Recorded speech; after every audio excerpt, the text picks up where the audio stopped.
Anda tahu, dalam Al-Quran, ada beberapa frasa yang memang dah berabad-abad lamanya menjadi bahan perdebatan dan tafsiran.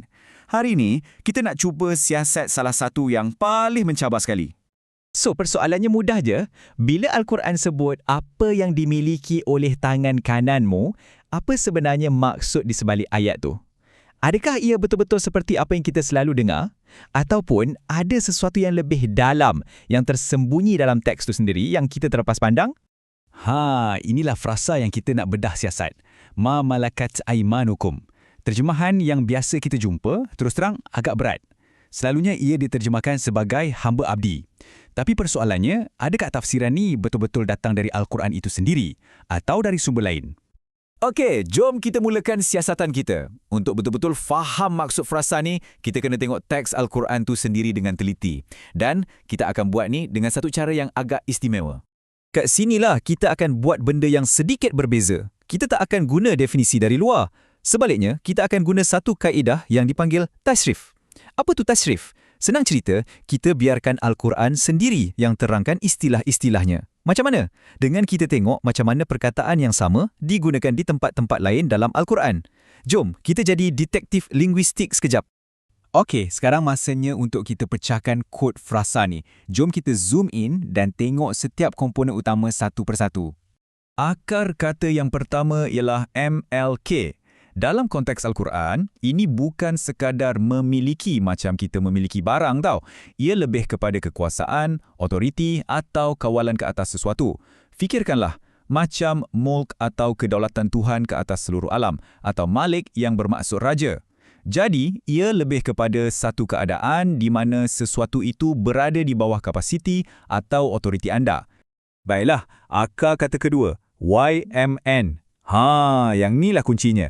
Walaupun ia boleh bermaksud tangan kanan secara literal, bentuk jamaknya, aiman, sangat kerap digunakan dalam Al-Quran untuk maksud yang langsung tak sama, iaitu sumpah, ikrar atau perjanjian yang mengikat. Nampak tak? Di sinilah misteri mula terbuka sikit demi sikit. Jadi, inilah hipotesis utama kita sekarang. Macam mana kalau aiman di sini bukan merujuk kepada tangan kanan yang memiliki sesuatu, tapi merujuk kepada sumpah atau ikrar yang telah dibuat? Kalau betul macam ni, ia akan mengubah keseluruhan pemahaman kita. Maknanya beralih dari pemilikan kepada satu tanggungjawab yang diikat oleh janji. Okey, hipotesis dah ada. Sekarang, jom kita uji. Caranya, kita akan jejak setiap kali frasa ni muncul dalam Al-Quran dan kita tengok konteks ayat tu lebih menyokong idea ikrar atau idea pemilikan. Jom kita lihat buktinya. Nah, bila kita kumpulkan semua ayat, satu corak yang sangat menarik muncul. Setiap kali frasa ni disebut, ia bukan dalam konteks jual-beli atau perang. Langsung tak. Sebaliknya, ia selalu muncul dalam konteks hubungan isi rumah. Contohnya, sebagai alternatif kepada perkahwinan untuk pastikan keadilan terjaga atau merujuk kepada orang dalam rumah yang kena minta izin sebelum masuk bilik. Jadi, secara konsisten, ia merujuk kepada individu dalam lingkungan tanggungjawab sosial seseorang. Dan inilah dia, mungkin bukti yang paling kuat sekali. Kalau betul, ma malakat aimanukum tu maksudnya hamba, kenapa Al-Quran guna perkataan lain yang sangat spesifik, iaitu riqab, bila ia betul-betul merujuk kepada orang dalam perhambaan yang perlu dibebaskan? Logiknya, ini menunjukkan kedua-dua istilah ni merujuk kepada dua kategori orang yang berbeza kan? Dan cuba kita tengok pula macam mana Al-Quran layan kategori rikab ni. Arahannya konsisten, bukan untuk urus atau guna mereka, tapi untuk bebaskan mereka. Malah, membebaskan seorang raqabah tu digambarkan sebagai satu jalan kebaikan yang curam, satu perbuatan yang sangat mulia. Jadi, perbezaannya sangat jelas kan? Di satu sisi, kita ada mamalakat aiman. Konteksnya, isi rumah, ikrar dan arahannya adalah untuk berlaku adil. Di sisi lain pula, kita ada rikab. Konteksnya, perhambaan dan arahannya adalah untuk membebaskan. Teks Al-Quran tu sendiri yang membezakan kedua-duanya dengan sangat ketara. Seterusnya, jom kita lihat satu lagi lapisan. Frasa ni sebenarnya tak berdiri sendiri tau. Ia sentiasa macam dikelilingi oleh satu kompas etika, satu kerangka moral yang lebih besar dalam Al-Quran. Lihat di sini. Ini menunjukkan betapa frasa ni sentiasa dibingkai oleh tema-tema utama Al-Quran. Tengok apa yang ada di sekelilingnya. Keadilan atau adil, perlindungan atau ihsan, amanah, izin, privasi dan kesopanan atau ma'ruf. Semua ni bukan sekadar hiasan. Inilah konteks yang memberi definisi sebenar kepada frasa itu, iaitu sebagai satu bentuk tanggungjawab. Kita ambil satu contoh, amanah atau kepercayaan.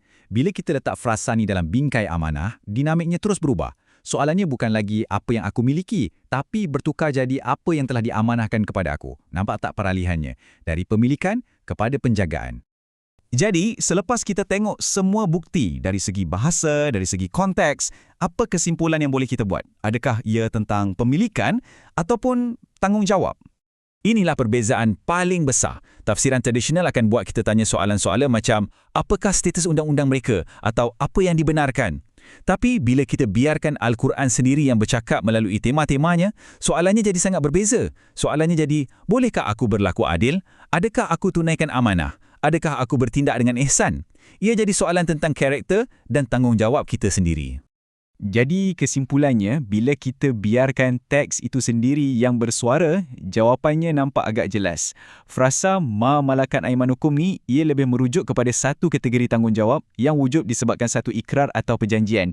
Macam orang-orang dalam lingkungan isi rumah kita atau mereka yang berada di bawah jagaan kita. Bukannya harta yang boleh dijual beli. Dan ini membawa kita kepada satu soalan terakhir untuk kita fikirkan bersama. Kalau kita mula membaca frasa ini sebagai satu tanggungjawab yang terikat dengan janji, bukan sebagai pemilikan harta, apa agaknya yang akan berubah? Bagaimana ia akan mengubah cara kita faham tentang etika, tentang hubungan dan tentang keadilan sosial yang digariskan oleh Al-Quran itu sendiri?